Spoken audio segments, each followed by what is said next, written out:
한국직업방송 투데이 잡스 3.0 구독과 좋아요 부탁드립니다. 네, 오고 가는 수다 속에 피어나는 인사이트 뉴스는 네모다. 오늘은 뉴스는 법이다. 법무법인 세종의 백대영 변호사님과 함께하겠습니다. 안녕하세요. 안녕하세요. 예. 네. 저희 투데이 잡스 3.0에는 첫 출연이신 네, 거죠? 처음 출연했습니다. 예. 네네네. 제가 말씀 듣고 보니까 새로운 미래를 위한 청년 변호사 모임인 세변의 이사장을 맡고 계신다고 하는데 네네. 청년 변호사들이 법조인으로 특별하게 고민하고 있는 부분이 있을까요? 청년 변호사들이 고민하는 부분은 민생 문제입니다. 먹고 사는 문제. 의외로. 네네. 사하잖아요.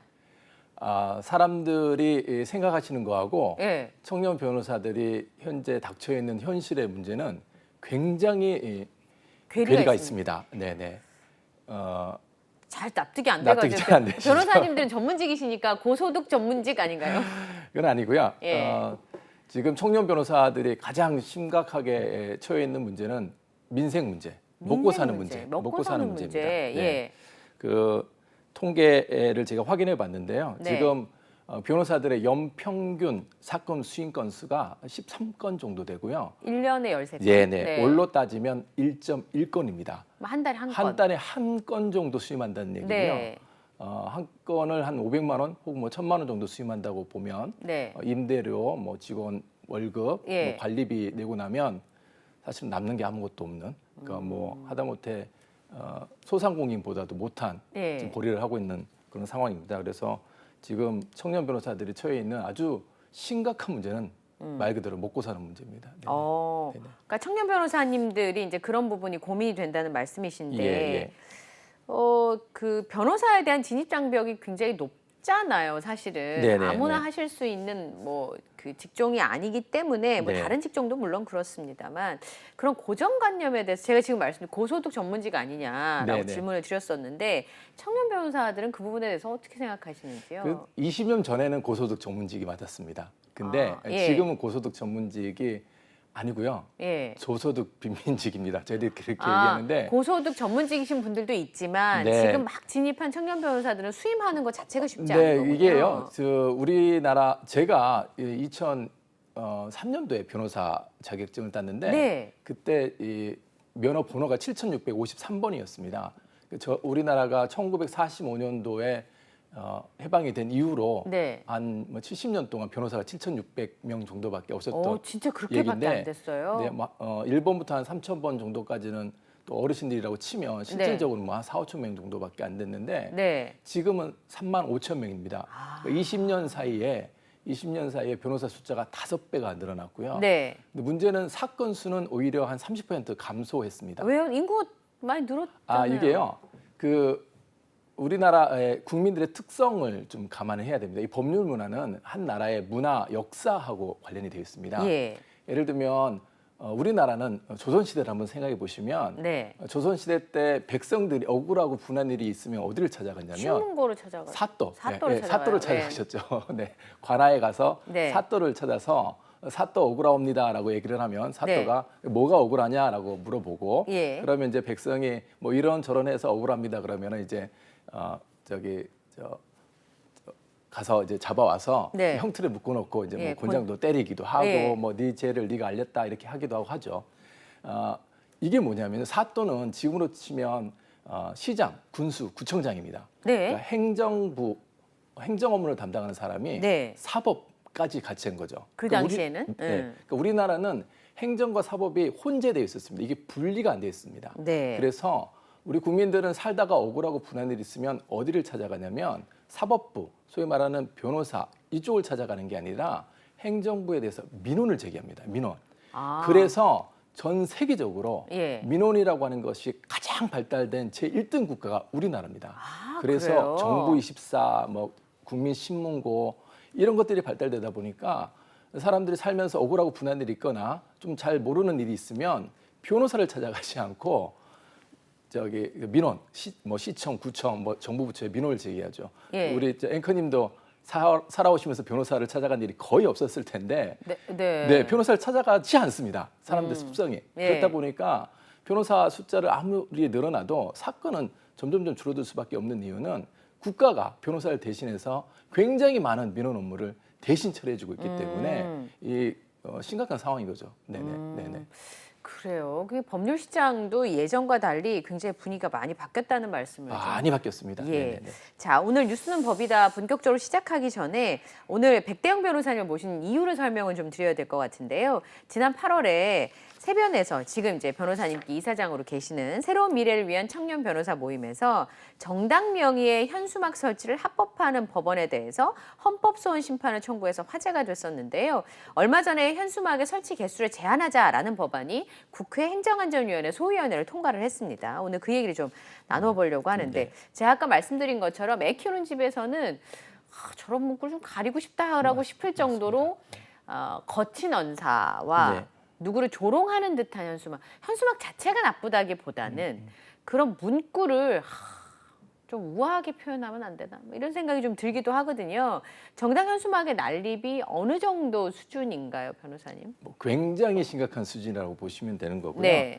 저희가 그 통계의 수치를 좀 확인해 봤는데요. 네. 지금 2022년 12월 이후로 잡혀 있는 통계는 없습니다. 왜냐하면 신고하지 않고 설치할 수 있도록 되어 있기 때문에. 네. 근데 비교하기 위해서 제가 행정안전부가 그 최근 5년, 최근 2017년부터 2021년 동안 신고된 정당 현수막 건수가 얼마 건지 확인해 봤더니 약 630만 건, 그러니까 연평균 125만 건입니다. 무슨 말이냐면 1200만 건 아니고 12만 건, 125만 건. 그러니까 이게 2022년 이전에 지자체에 신고하고 설치한 현수막이 1년에 125만 건입니다. 아, 이거 신고한 거. 예. 예. 지금은 신고도 안 해도 되니 예. 그 개수가 얼마만큼 많을지는 가늠하기도 힘듭니다. 그래서 신고하고 정당 현수막을 설치하라고 했을 때도 1년에 125만 건이 설치됐으니 네. 지금은 신고하지도 않고 임의로 설치할 수 있는 상황에서는 제가 봤을 때는 뭐 4배, 5배는 설치되지 않았을까라고 추정하고 있습니다. 네.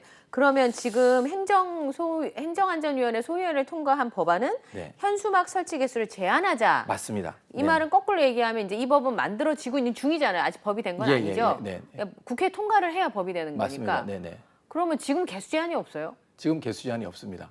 개수 제한이 없습니다. 뭐 크기 제한도 없어요? 크기 제한도 없습니다. 사실상 없습니다. 기간 제한도 있긴 있지만 사실상 없습니다. 여러 가지 편법을 통해서 예. 그래서 그 2022년 신고나 허가 없이 정당 현수막을 임의로 설치할 수 있도록 법이 개정된 이후에 3개월 동안 네. 3개월 동안 접수된 정당 현수막 관련된 민원을 찾아봤더니 14,197건.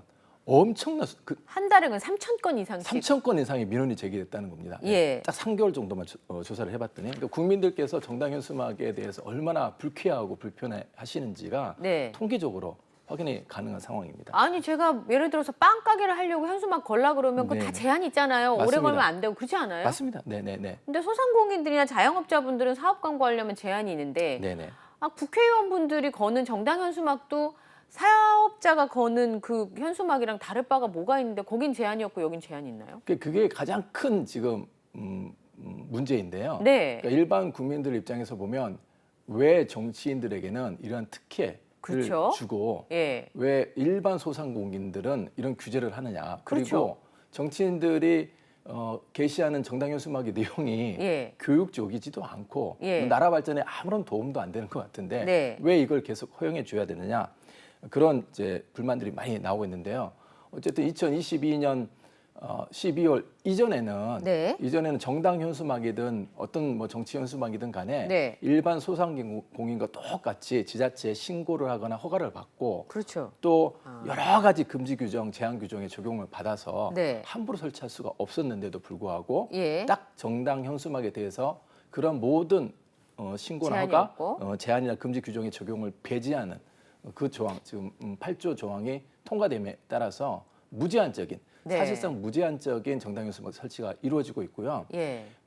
뭐 개정법에 따라서도 15일 이내에 설치한다라고 기간 제한은 있긴 있지만 네. 현실에서는 그 기간을 대부분 수기로 작성해서 15일 지나면 다시 수정하고 수정하는 식으로 혹은 천을 덧대 가지고 네. 계속 덧붙이는 식으로 해서 15일을 연장하는 식으로 해서 네. 기간 제한도 형해하면서 사실상 1년 내내 정당 현수막을 걸고 있는 지금 그런 상황입니다. 예. 헌법재판소에서 작년 7월에 나왔던 네네.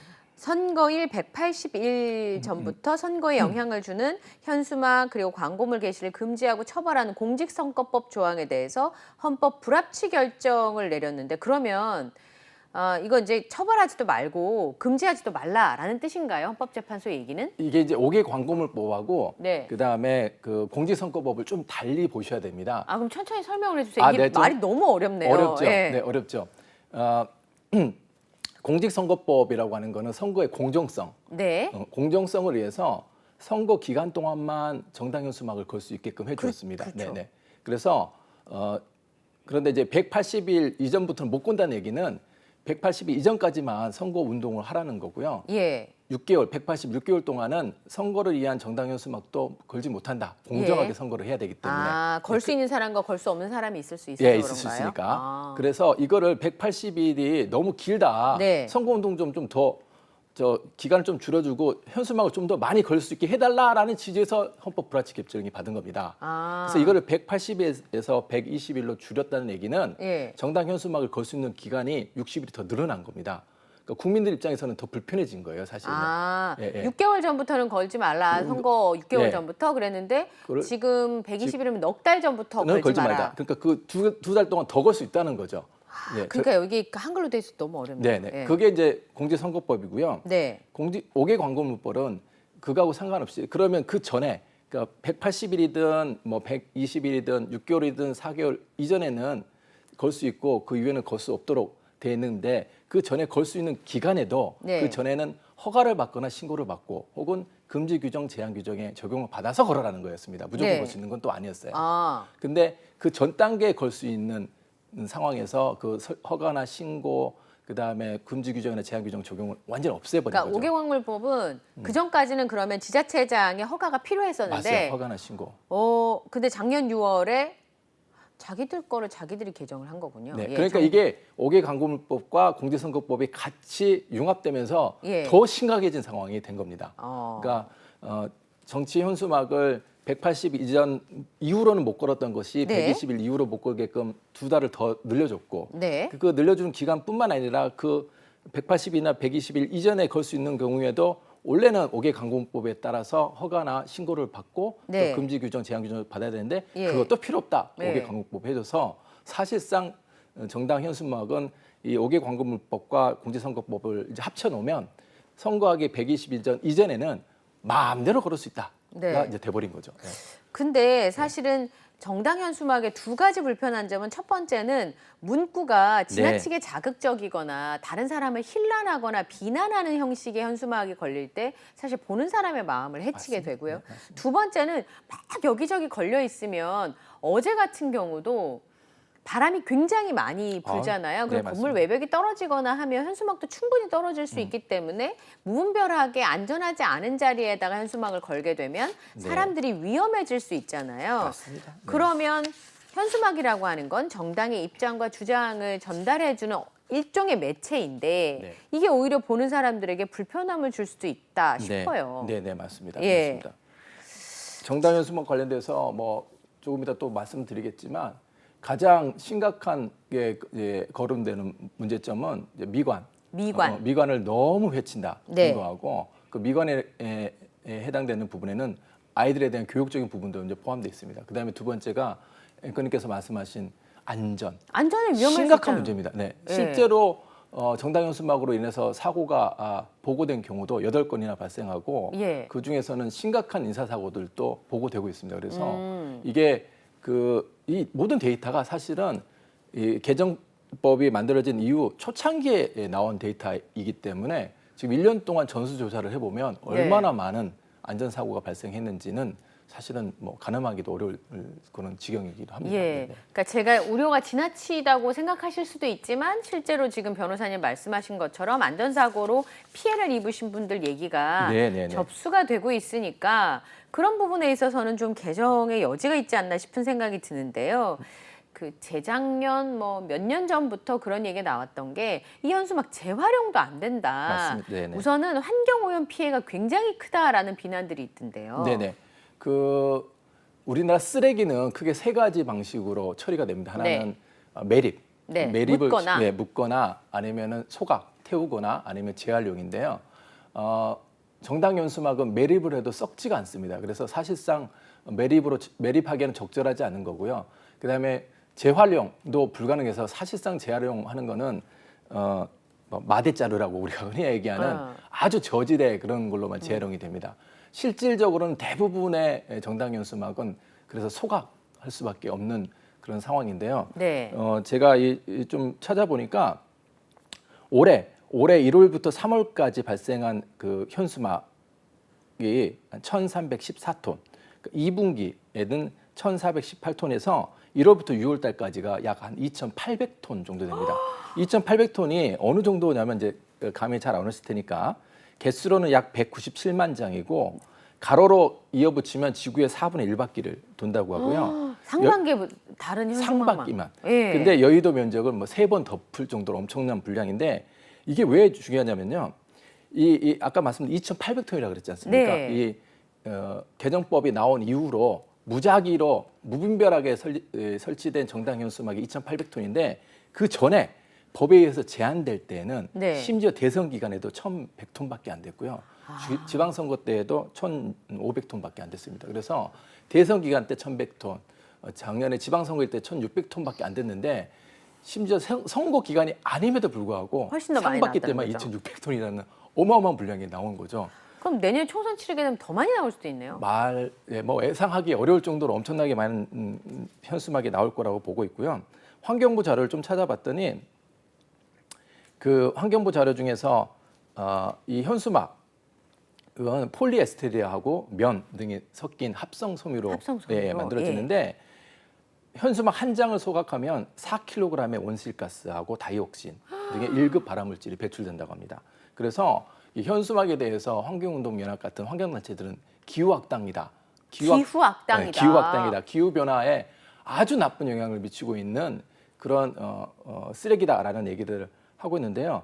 그 기후변화 행동연구소의 자료에 의하면 이 현수막 한 장을 처리하면 이산화탄소가 6.28g인데 이제 잘 감이 안 오시죠? 네. 6.28g인데 지난해 그러니까 1,100톤 나왔던 네. 지방선거를 기준으로 보면 이산화탄소가 803톤 발생한 것이고 그거는 30년생 소나무 네. 12만 2천 그루, 그러니까 1년 동안 흡수해야 되는 탄소량. 그러니까 우리나라에 30년생 소나무 12만 2천 그루가 예. 1년 동안 흡수해야 되는 탄소 양이 1,100톤. 1,100톤의 정당 현수막 쓰레기를 배출한다는 처리하면서 거죠? 배출한다는 거죠. 근데 아까 전에 말씀드린 것처럼 상반기에 이미 2,600톤이나 나왔으니까 네. 30년대 소나무 한 25만 그루, 한 30만 그루가 1년 동안 흡수해야지 되는 탄소를 올해 상반기에 네. 이미 배출한 겁니다. 심각한 환경 문제고 기후 변화에 아주 악영향을 미치고 있는 겁니다. 그럼 그 현수막 하나 걸 때마다 소나무 한 그루씩 심으라 그러고. 그렇게라도 해야 될 것 같습니다. 아니 왜냐하면 사실 현수막이 없으면 누군가의 생계에 위험이 막 될 가능성은 현수막 제작하시던 다른 현수막도 있으니까. 그런데 이제 환경을 그만큼 오염시키니까 국회나 정당은 국민을 위해서 일하시는 맞습니다. 분들이잖아요. 네, 네. 그러면 다른 그 이익을 위해서 하시는 개인 사업하고는 분명히 달라야 된다는 생각이 들어서 네. 현수막 하나 거실 때마다 소나무 한 그루씩 심으라고 그러면 안 되나 싶은 생각이 좀 드네요. 네, 예. 제가 이 정당 현수막과 관련돼서 도대체 정당 현수막을 통해서 누가 이익을 볼 수 있을까를 고민해봤는데 순기능이 있을까요? 순기능이라는 걸 고민을 해봤습니다. 뭐 아주 사소하게는 이제 정당 현수막을 설치하시는 분들의 매출 증대에 도움이 될지는 네, 그렇죠. 모르겠는데, 사실은 자영업자분들한테 도움이 네. 되기는 해요. 근데 그 아주 일부이고요. 예. 뭐 가장 큰 순기능은 뭐 정치인들의 스트레스 배설 뭐 이 정도밖에 없지 않나라는 뭐 자조 섞인 생각이 듭니다. 네. 근데 이제 정당의 생각들을 많은 네네. 사람들이 지나다니는 곳에다 이렇게 게시를 하면 생각들을 좀 알 수 있는 유권자의 권리 같은 건 없을까요? 변호사님 생각은 어떠세요? 아니 뭐 정당 현수막이 그 정치적 현황이라든지 정당의 의사 표현에 좀 뭐 제대로만 네. 기능을 한다면 사실은 뭐 순기능이 없다라고도 볼 수는 없지만 네. 지나가면서 보시면 아시겠지만 대부분의 정당 현수막이 사실은 비방, 험담, 욕설, 뭐 모욕 어떻게 저런 창의적인 부정적인 언어들을 사용할 수 있을지 네. 싶을 정도로 그런 내용도 가르쳐 있는 것들이 대부분이고요. 예. 사실 이 법을 처음 만들 때에도 이런 문제점에 대해서는 이미 이게 있었을 거 아니에요? 당연히 제기가 됐었습니다. 그래서 도시의 미관도 해치고 사람들의 안전에도 문제가 되고. 생기고 그다음에 내용적인 측면에서 좀 과하게 되면 네. 사람들한테도 정신적인 스트레스 좀 줄 수 있을 거다라는 얘기도 했었는데요.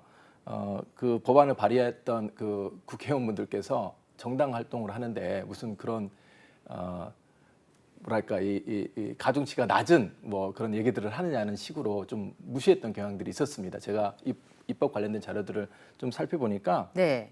정당 활동 지상주의, 정당 활동 최고 우월주의에 좀 빠져 있었던 의원님들에 의해서 좀 주도된 법인 것 같습니다. 이 법이. 네. 그러면 사실은 표를 받아야 되는 분들은 진심이 무엇인지는 뭐 제가 판단할 길이 없습니다만 시민들의 생각이 이렇고 반감이 크다는 걸 알고 있을 텐데 모르실까요?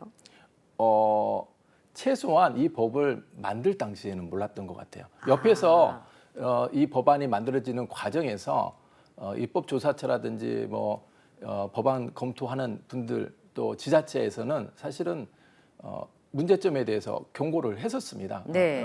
지금 이 신고와 허가가 이루어진 상황에서도 네. 1년에 한 130만 건들의 정당 현수막이 지금 나오고 있는데 네. 이 신고와 허가가 없어지면 도대체 뒷감당을 어떻게 할 하려고. 것인지에 대한 문제 제기가 있었는데 뭐 아까 말씀드린 바와 같이 뭐 그 당시에 법안을 발의했던 민주당 의원들이 주도적으로 좀 발의를 했었는데요.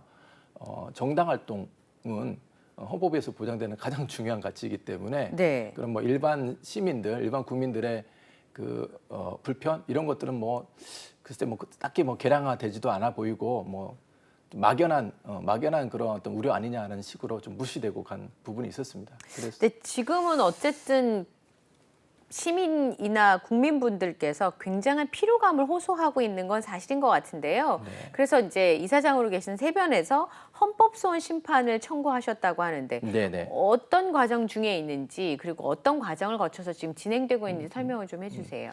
그 저희가 이제 세변이라고 하는 걸 먼저 좀 설명을 좀 드려야 될 것 네, 같은데요. 네. 세변은 이제 새로운 미래를 위한 청년 변호사 모임이라고 해서 네.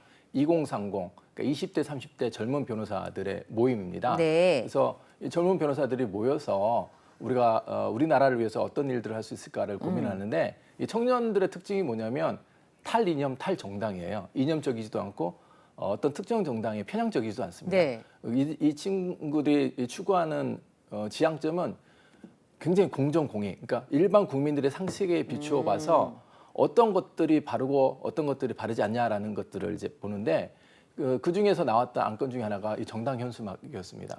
이 젊은 청년들이 보기에 이거는 보수니 진보니 뭐 민주당이니 국힘을 떠나서 일반 국민들이 싫어하는 국민들이 불편해하고 불쾌해하는 것이다라고 네. 했고요.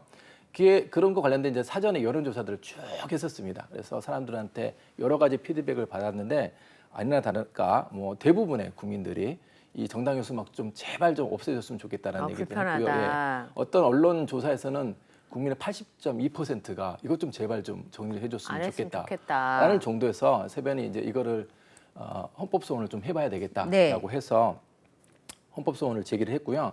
온라인을 통해서 전국에 계시는 국민들을 상대로 접수를 받았습니다. 그래서 총 310명의 네. 그 청구인들을 저희가 모집해서 8월 9일 날 네. 헌법소원을 제기를 했는데요. 예. 헌법재판소가 기다렸다는 듯이 네. 이틀 후에 8월 11일 날 예. 보정명령을 저희한테 그게 내렸습니다. 뭐예요? 헌법소원을 저희가 제기를 했는데 네. 헌법소원을 진행하기 전에 절차적인 요건과 이제 실질적인 요건, 내용적인 요건을 보는데 네. 절차적인 요건에서부터 이제 발목을 잡는 겁니다. 이 310명이라는 사람이 예. 이 적절한 청구권자인지를 증명하라 이런 겁니다.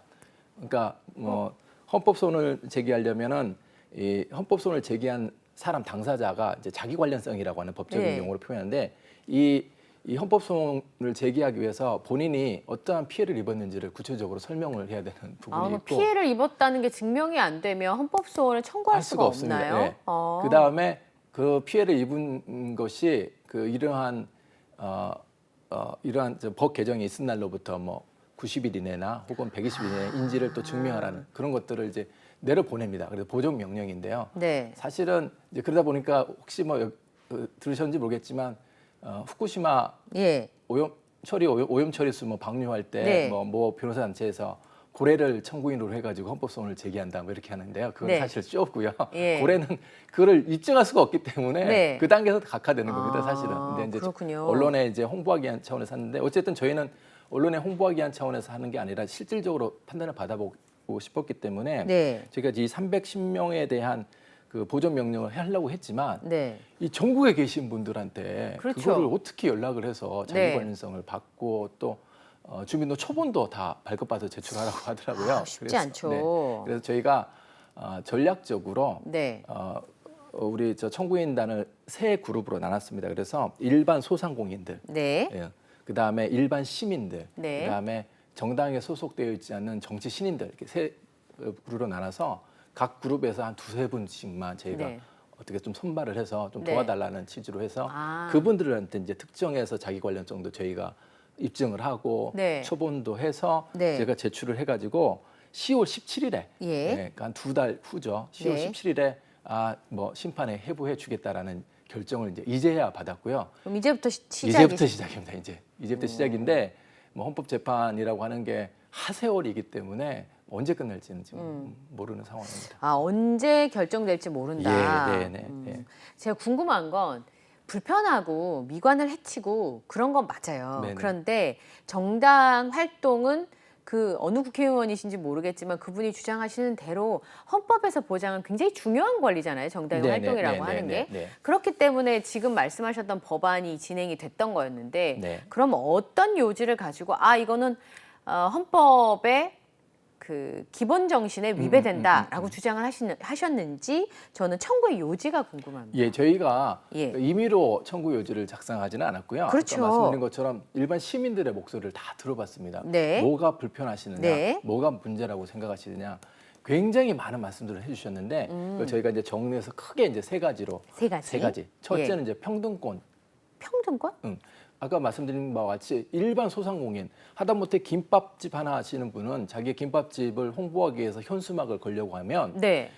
지자체에 허가를 받거나 신고를 해야 되고 그렇죠. 그다음에 여러 가지 금지 규정, 제한 규정 적용받고 수수료 납부해야 되고 네. 또 지정된 게시대에만 걸어야 됩니다. 돈도 내야 돼요. 돈도 내야 됩니다. 수수료도 납부해야 됩니다. 예. 이런 것들을 하지 않으면 철거당하고 형사처벌받고 과태료 500만 원 이하의 과태료 받고 이런 페널티가 있거든요. 근데 정치인들은 신고하지도 않아야 되고 허가도 안 받아야 되고 금지 규정, 제한 규정도 안 받으니까 무조건 걸 수도 있고 어디에다가 개수 네. 제한 없이 뭐 지정 게시대 걸지 않아도 되고 지정 게시대 안 걸어도 아예 돼요? 아무데나 걸어도 됩니다. 네. 그런 게 어딨어요? 그러니까요. 그리고 그 규정을 적용받지 않기 때문에 위반이라는 게 존재할 수가 없지 않습니까? 예. 그래서 뭐 과태료도 안 받고 형사처벌도 없고 아무것도 없는 겁니다. 그냥 무법천지인 거죠. 네. 그래서 이게 소위 말하는 일반 소상공인들 예. 입장에서 보면 자영업자 입장에서 보면 너무 말도 안 되는 차별인 거죠. 너무 차별이네요. 평등이라는 입장에서 봤을 때 왜 정치인들한테는 이런 무제한적인 특혜를 제공해주고 하루 벌어서 하루 먹고 살기 힘든 우리는 이렇게 힘든 규제를 하느냐. 네.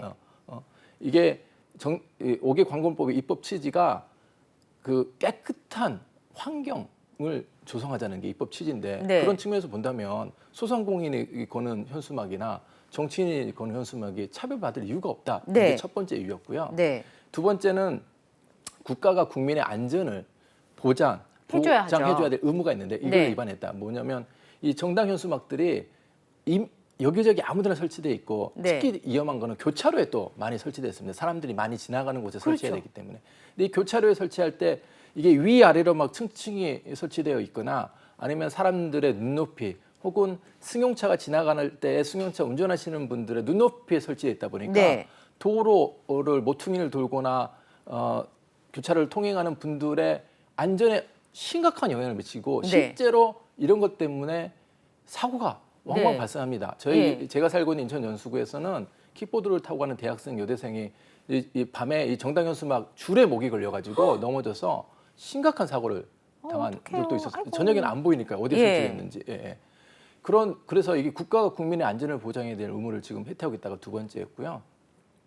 세 번째는 환경권 침해. 건강하고 쾌적한 환경에서 살 수 있는 권리가 있습니다. 국민의 네. 기본권 중에.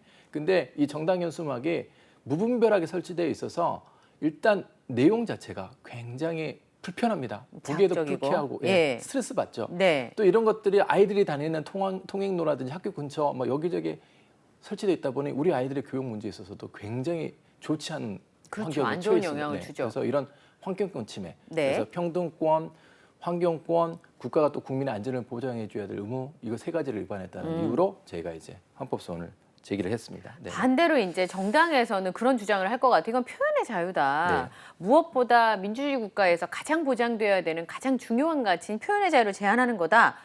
특히나 정치적인 표현의 자유를 제한하고 예를 들어서 뭐 자치단체장과 현수막을 걸려고 하는 정당이 다를 경우에 이해관계가 부딪히니까 네네. 뭐 제한을 허가를 안 해준다든지 뭐 이런 식으로 할 수 있지 않냐라는 네네. 주장을 할 수도 있을 것 같습니다. 저는 이제 뭐 결론 좀 앞당겨서 말씀드리면 정당 현수막은 우리나라에서 없어져야 된다고 생각합니다. 어이구, 아예 예. 철저하게. 네, 표현의 자유는 민주주의의 중요한 가치이긴 한데 네 맞습니다. 표현의 자유가 언제까지 광범위하게 그리고 무제한적으로 보장돼야 되는지는 한번 생각해 볼 필요가 있다고 생각해요. 저희가 산업화 시대를 거치고 1986년도 민주화 시대를 시작하면서 민주화 시대를 거치면서 굉장히 많은 정치적 이슈에 대한 목소리가 또 뭐 노동자분들은 노동자의 인권 문제라든지 이런 것들에 대한 목소리가 표출될 때 정당 현수막이 분명히 역할을 하긴 했습니다. 근데 지금 우리나라가 이제는 중진국에서 선진국으로 들어가는 그 길목에 있는데 이제는 침묵하는 다수 일반 국민의 행복 추구도 굉장히 중요하다고 생각해요. 제가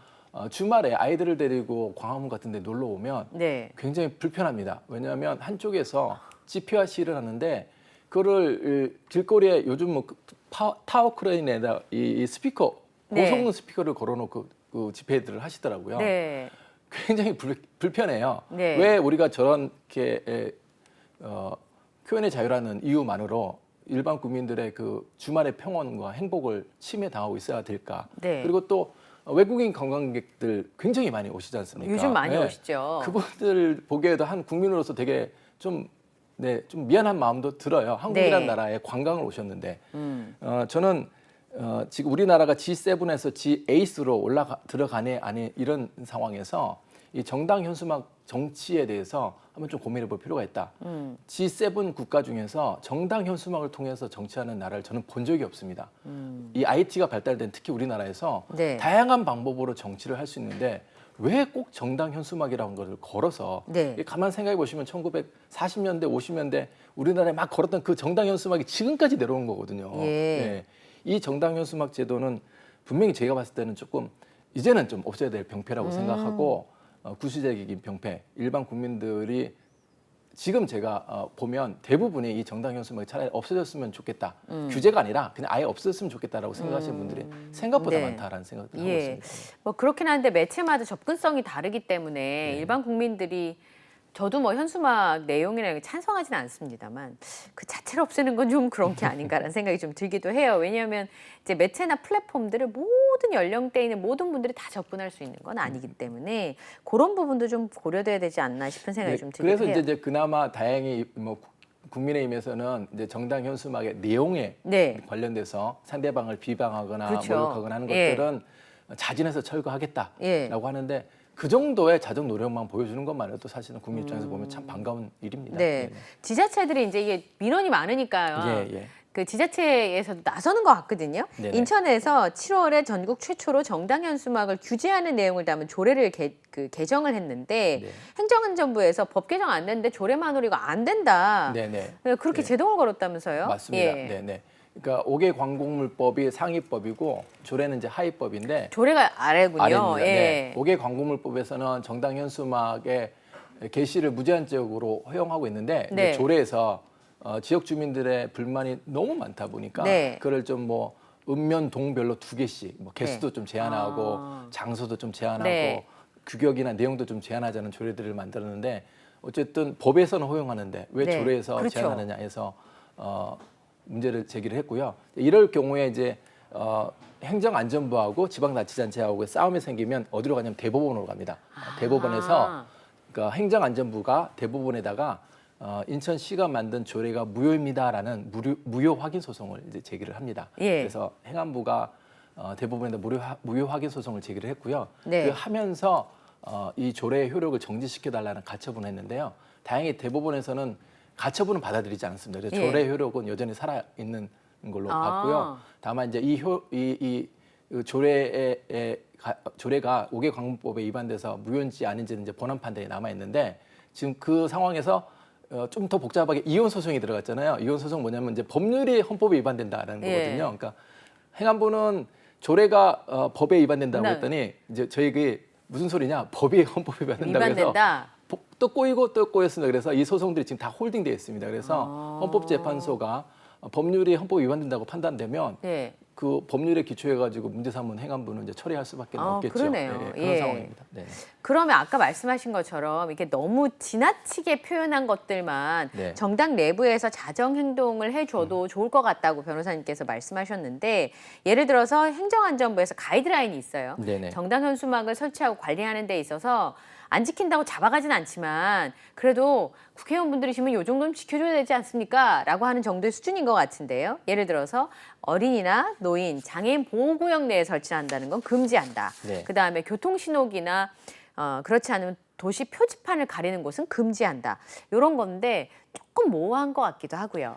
이 가이드라인은 공고적 교로밖에 없어서요. 공고적 예, 교로. 제가 이제 방송 출연하기 전에 이제 전국적으로 한번 좀 조사를 해봤더니 인천시가 이제 용감하게 앞장서서 조례를 만들어서 정당 현수막들을 없애고 있는데 이제 그것을 좀 따라서 지방에는 여러 지자체들이 했습니다. 네. 조례를 만들어서 정당 현수막을 철거하자고 했는데 의외로 정당에서 이런 정당 현수막 철거 행위를 하는 공무원들을 여러 가지 이유로 민원사상의 법적인 조치를 취하겠다라고 고소하거나 고발하는 경우가 왕왕 있습니다. 그래서 그래요? 일선에 있는 공무원분들이 굉장히 힘들어 그렇죠. 하고 계시는데 괴로운 상황이시네. 예. 왜냐하면 뭐 가이드라인은 공고니까 법적인 네. 효력도 없으니 뭐 그걸 따라서 공무원들이 할 수도 없는 상황입니다. 그래서 제가 봤을 때는 이 모든 불편함과 이 사건을 초래한 당사자들이 정치인들이기 때문에 당사자인 정치인들이 결자 해지하는 차원에서 헌법재판소의 결정을 기다릴 게 아니라 빨리 자발적으로 법을 좀 개정하셔가지고 뭐 하다못해 이 정당 현수막 자체를 없애지는 못하더라도 개수라든지 규격이라든지 내용이라든지 기간 등에 대한 좀 합리적인 법안을 좀 만들어졌으면 좋겠고요. 법안이 만들어지기 전이라도 정당들이 좀 자정 작업을 하셔가지고 정쟁적 요소가 있는 정당 현수막, 비방하거나 모욕하거나 험담하거나 욕설하는 정당 현수막들은 자진 철거하는 그런 좀 깨끗한 정치를 좀 보여줬으면 하는 바람이 있습니다. 네. 오늘 뉴스는 법이다. 백대영 변호사님과 함께 정치적 재언을 해주셨습니다. 오늘 말씀 고맙습니다. 네, 감사합니다. 예. 네.